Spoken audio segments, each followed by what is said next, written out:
విఫలమవడం వెనకాల ఇక్కడ ఉన్నటువంటి స్వార్థపర శక్తులు, చంద్రబాబు బాగుండాలి అని కోరుకునేటువంటి భారతీయ జనతా పార్టీలోని మేకవన్నె పులులు ఉన్నాయి. అది భారతీయ జనతా పార్టీలోనే పుట్టి పెరిగినటువంటి వాళ్ళు కూడా చంద్రబాబు కోసం, చంద్రబాబు ప్రాపకం కోసం భారతీయ జనతా పార్టీ నాశనం చేస్తూ వచ్చారు.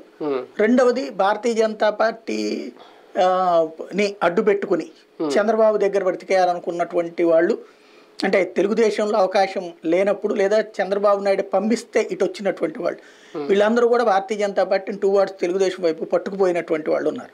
ఇక్కడ వాస్తవంగా చెప్పాలంటే కోవర్ట్ ఆపరేషన్స్తో భారతీయ జనతా పార్టీ గత ఈ 20-30 ఏళ్లలో అల్లాడింది. ఇప్పుడు కాస్తో కొస్తో బాగుపడే టైంలో ఇప్పుడు కోవర్ట్ ఆపరేషన్ పీక్ స్టేజ్కి వెళ్ళింది. దాన్ని కంట్రోల్ చేసే పరిస్థితుల్లో లేనప్పుడు సచ్చినోడి పెళ్లికి వచ్చిందే కట్నం అన్నటువంటి కోణంలో భారతీయ జనతా పార్టీ అనుపొత్తు పెట్టుకోవాలి. బీజేపీ పొత్తు ఖాయం అనుకుంటున్న టైంలో ఒక క్యాలిక్యులేషన్, జనరల్ క్యాలిక్యులేషన్, ఇది ఎంతవరకు వాస్తవం అనేది నేనే చెప్పాలి. కావాల్సింది 2019తో పోల్చుకుంటే ఒక 10% ఓటు బ్యాంకు తెలుగుదేశం పార్టీకి. ఈ 5 ఏళ్లలో కనీసం ఒక 5% అయినా వ్యతిరేకత ఉంటుంది జగన్మోహన్ రెడ్డి గారి పరిపాలన మీద, అదొక పాయింట్.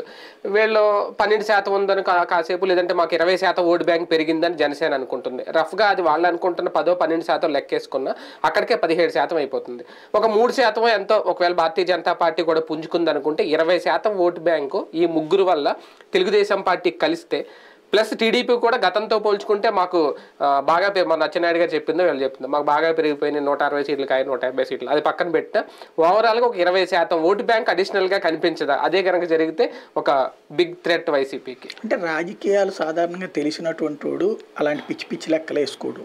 ఎందుకంటే ఇప్పుడు క్రిందసారి ఇట్లాగే లెక్కలు వేసుకున్నారు తెలంగాణలో.